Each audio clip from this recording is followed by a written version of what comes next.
Baada ya kutoa speech kwenye bunge la Jamhuri ya Muungano wa Tanzania, watu wengi ambao walikuwa wananibeza, kwa sababu kwa watu wanaonijua, kwa mfano Kigoma, hakuna aliyeshangaa kwa sababu Kigoma they know me, ndio maana walinichagua. Lakini watu wa Dar es Salaam na mikoa mingine ambao walikuwa na beza, huyu ataenda kuongea nini bungeni, hajui hata neno mswada ni nini, elelelele, maneno yalikuwa ni mengi. Wakisikia unapiga vyuma mle, unawastaajabisha. Umenielewa vizuri? Na ndio hawa ambao walikuwa wanaongea. Lakini mimi nadhani wanipe muda, wataona vingi. Mwingine kasema ni AI, sijui ni vitu gani, au bwana. Lakini mimi ninachokiamini ni kwamba uwezo ambao Mwenyezi Mungu amenipa wa kuongea ni uwezo ambao unafaa kabisa kuwa mwakilishi, na ndio maana nimekuwa influencer bora mpaka na kuwa mbunge kwa miaka yote 5 ambayo nimefanya kazi ya kuwa influencer, kuwa balozi wa makampuni. Na kutaka nikwambie, wakati naenda kugombea ubunge, mshahara wangu kwa mwezi kwenye makampuni yote ilikuwa zaidi ya milioni 49 kwa mwezi mmoja. Angalia namna nilivyokuwa ni influencer bora. Ukiingilia hao wengine kila kichwa mviringo kina nani, hao walikuwa wanalipa milioni 77, milioni ngapi? Umeelewa vizuri? Nimeingia kwenye kuwa mbunge, nilikuwa ambassador wa makampuni zaidi ya 13. Umeelewa vizuri? Makampuni mengine nishakula hela nimemaliza, mengine nimekuwa mbunge bado wananidai hela zao. Umeelewa vizuri? Kwa hiyo inabidi uanze kuyapigia chombeza. Kampuni kama Silent Ocean, GSM, hao bado wanadai hela zao. Umeelewa vizuri? Kwa hiyo inabidi wewe endelee kupiga chombeza, lakini wanasupport vitu vyangu Kigoma mjini. Kwa mtu ambaye ana wasiwasi na Baba Levo bungeni, nitamshangaza, yani atabaki anashangaa. Na asipige makofi kwa sababu atachoka. Makofi yatakuwa ni mengi.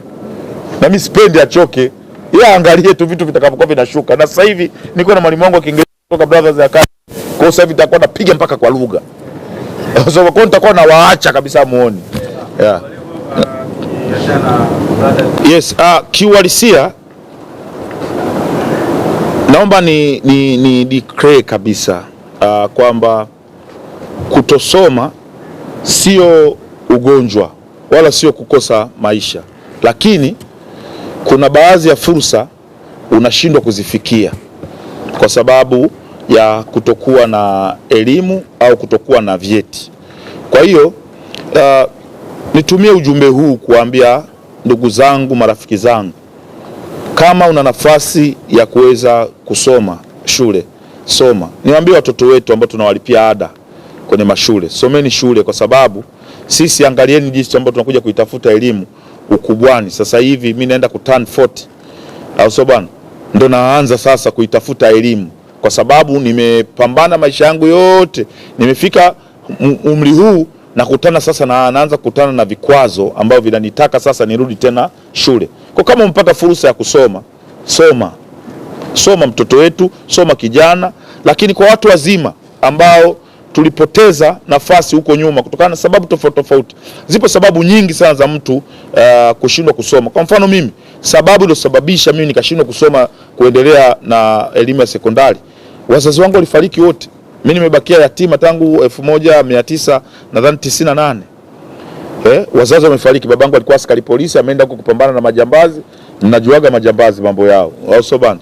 Kwa hiyo tukarudishiwa mwili, mzee kaondoka. Na mimi ndio hapo nilikuwa namaliza darasa la 7, sijui chochote. Sasa sijui naenda wapi na kanyaga wapi. Na mnajua maisha ya askari polisi, ndio maana tunawapigania sana. Kuna muda mwingine tunapigania haki zao, hata kama kuna muda mwingine mtaani na wenyewe wanatupiga, lakini kuna muda tunawapigania ili waweze kubadilisha mfumo wao wa maisha. Kwa sababu askari polisi akiondoka, unaiangalia familia yake namna ambavyo ina struggle kuweza kuishi. Maneno na mimi kama kiongozi wa umma, na ni jukumu langu kupigania maslahi pamoja ya askari polisi pia. Kwa hiyo sababu yangu mimi kutoendelea na shule ni hiyo. Baada ya mzee kaondoka, nikaanza mafunzo ya ugereji, kujifunza kutengeneza magari. Nimetoka kutengeneza magari, nimeingia mwaka 2000 nimeingia mgambo Dodoma. Nimefanya mafunzo ya mgambo na certificate. Baada ya hapo kwenda JKT. Umeelewa vizuri? Vikanishida, nikarudi kwenye muziki, angaika huku na huku, hamna chochote kinachopatikana. Nikajiunga na Juma Nature 2006. Nimejiunga na Juma Nature 2006, tumekwenda 2010 3 tukajiunga Lekadutigite, Diamond, Alikiba, sio nani Lekadutigite. Sio bwana. Tumemaliza Lekadutigite hamna chochote, Diamond akamwambia Balevo, sasa uje huku sasa ufanye kazi Wasafi. 2014 nikasema siji Wasafi. Nilianza kwanza miradi yayo 2014 miradi yayo. Nikaondoka kwa miradi yayo, nikaenda kugombea udiwani 2015 nikashinda udiwani kwa kushinda vituo vyote. Ndio diwani pekee katika jimbo la Kigoma mjini nilishinda vituo vyote vilivyotangazwa. Hakuna kituo hata kimoja ambacho nilishinda. Hapo unaongea na mbunge wa Jamhuri ya Muungano wa Tanzania. Sawa? Hapa tunaongelea vitu vikubwa. Hao wasanii wote mimi nawatetea bungeni. Sio kwenye mic hapo kwa kuongea bungeni. Kama kuna kitu naona kuna sheria iko sawa, au sio bwana, inawabana wasanii, inawanyonya wasanii, naenda kuirekebisha bungeni. Umeelewa vizuri? Kwa hiyo ukiwa unaongea na mimi usio unaniletea mifano ya mtu ambaye nishamwacha anazurura huko mtaani. Kwa sasa hivi kwa mfano mimi nataka nimpigania mtu kama Mwijaku apate hata nafasi ya kuwa msemaji wa maafisa habari wa Singida au wapi. Umeona bwana? Kwa sababu unajua miradi inafanyika, lazima kupatikane mtu ambaye atakuwa anaisemea ili kumpa heshima.